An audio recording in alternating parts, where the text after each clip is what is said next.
আসসালামু আলাইকুম। কেমন আছেন আপনারা সবাই? আলহামদুলিল্লাহ আমরা ভালো আছি।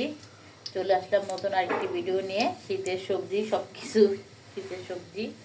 তো যাই হোক, আজকে আমি ফার্স্টে ভাজি করব ফুলকপি, আলু, সিম এবং পেঁয়াজের কলি আর আলু দিয়ে মলা মাছ রান্না করব। তো তার জন্য আগে আমি ভাজিটা করে নিব, তাই কড়াইটা বসাই দিয়েছি। কড়াই রেগুলার সাদা তেলও দিয়ে দিয়েছি। তেলটা গরম হয়ে গিয়েছে, দিয়ে দিয়েছি দুটো শুকনো মরিচ ছিঁড়ে। শুকনো মরিচটা ভেজে নেব হালকা করে, তারপর আমি এখানে ভাজিটা বসিয়ে দেবো। বসিয়ে দেওয়ার জন্য ভাজিটা আমি পেঁয়াজগুলো দিয়ে নেব, ভাজি করব। তো আমার মরিচটা ভাজা হয়ে গিয়েছে, এখন আমি সবজিটা দিয়ে দিব। দিয়ে দেবো পেঁয়াজ অনুযায়ী লবণ, দিয়ে দেবো হালকা একটু হলুদ, একটু আদা রসুনের পেস্ট অল্প একটু দিব। এখন ভাজিটাকে ভালো করে নেড়ে নিব।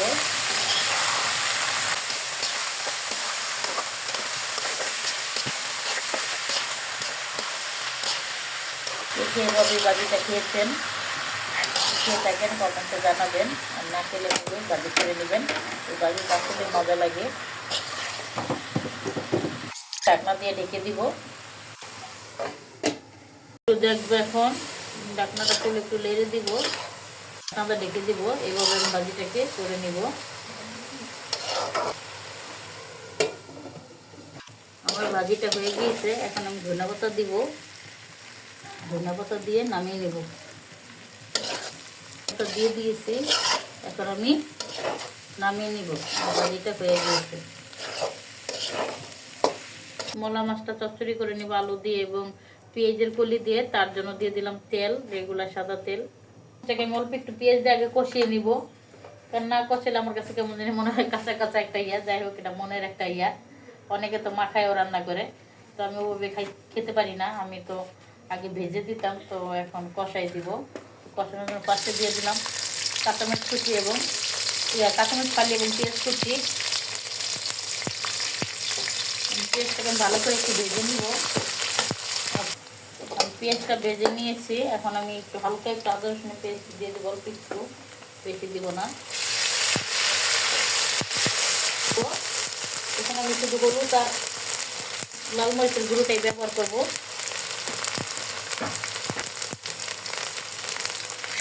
এটা ঝাল না।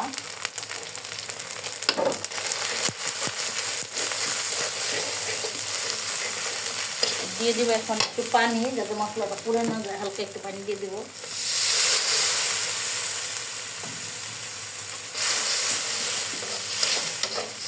মশলাটাকে আমি ভালো করে কষিয়ে নেব। আমি এখানে মশলাটা কষিয়ে নিয়েছি, এখন আমি ছোটো মাছগুলো দিয়ে একটু কষিয়ে নিব। তারপর আবার মাছগুলো আবার তুলে নিব। আর মাছটাকে ধুয়ে ভালো করে আমি হলুদ লবণ দিয়ে মেখে রেখেছিলাম। পানি দিয়ে দিব। পানি দিয়ে আমি মাছটাকে কষিয়ে নিব।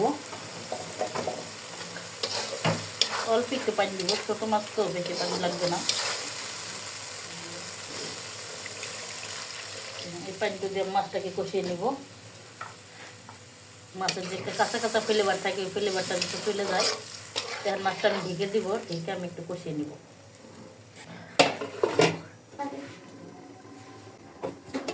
এই যে মাছটাকে আমি কষিয়ে নিয়েছি, আমার মাছটা সিদ্ধ হয়ে গিয়েছে। এখন আমি মাছগুলোকে বেছে বেছে তুলে নিব। বেছে বেছে মানে একটা পায়ে তুলে নিব এভাবে।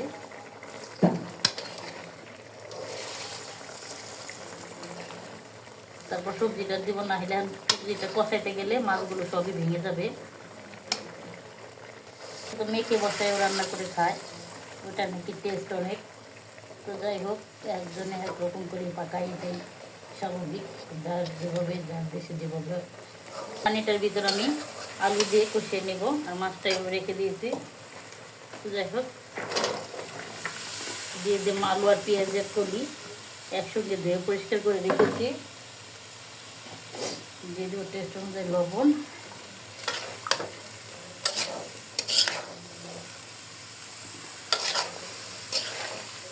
কষের মাধ্যমেই অনেকটা সিদ্ধ করে নিব। তো ঢাকনা দিয়ে ঢেকে দিলাম।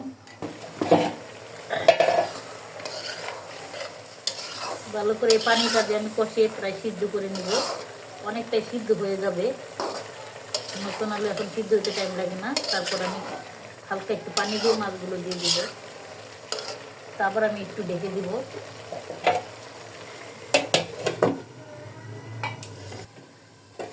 তুলে নেড়ে দিলাম, অনেকটা সিদ্ধ হয়ে এসেছে। এখন আমি অল্প করে একটু পানি দিয়ে দিব এবং মাছগুলো ফার্স্টে দিয়ে দিব। কারণ মাছগুলো যদি তখন না উঠাইতাম, এই লাটতে লাটতে দেখা যেত মাছগুলো ভেঙে যেত। অল্প একটু পানি দিব, বেশি পানি দিব না, রাখতে হবে না, এমনিতেই হয়ে যাবে। আমি একবারে শুকাই ফেলবো, হালকা মানে একটু রসালো রসালো ভাব এরকম থাকবে, কিন্তু কোনো ঝোল না।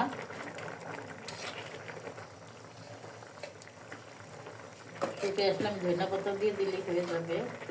হতে থাক, প্রায় হয়ে এসেছে। এই মুহূর্তে আমি ধনিয়া পাতা দিয়ে দিব, আর ঝোলটা আমি আরও শুকিয়ে নিব।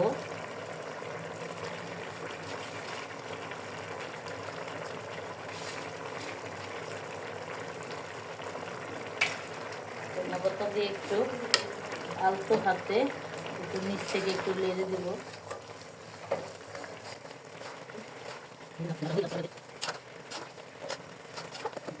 আমি লাড়াচাড়া দিব না, লাড়া শেষ, খালি ঝোলটা শুকিয়ে নিবে। এখন হয়ে গেছে আমার তরকারিটাই, যে এরকম রসালো রেখেছি, একটু রসালো রসালো ভাব, মানে পুরো চচ্চড়ি না। তো হয়ে গিয়েছে, এখন আমি চুলার জালটা নিভিয়ে দিব আর তরকারিটাও নামিয়ে নিব। আলুর তরকারি আরও শুকিয়ে যাবে, আর শুকাবো না আমি এখন, এটা বন্ধ করে দিলাম চুলাটা। হয়ে গেছে আমার রান্না। তো এই যে আমার ভাজিটার ফাইনাল লুক এরকম। ভাত আর ছোটো মাছের চচ্চড়ি। তো কেমন হলো আমাদের রান্নার ভিডিওটি? আমি আসলে বাসায় সাধারণত যেভাবে যখন রান্না করি সেই ভিডিওগুলো ছাড়ি। ভিডিও করার জন্য পার্সোনাল কিছুই করি না। আমার বাসায় যখন যেমন রান্না করি তখন তেমন সেই ভিডিওটাই দিই। তো জানি না কার কাছে কেমন লাগে। তো যদি ভালো লেগে থাকে আমাদের ভিডিওটি, আমাদের পাশে থাকবেন।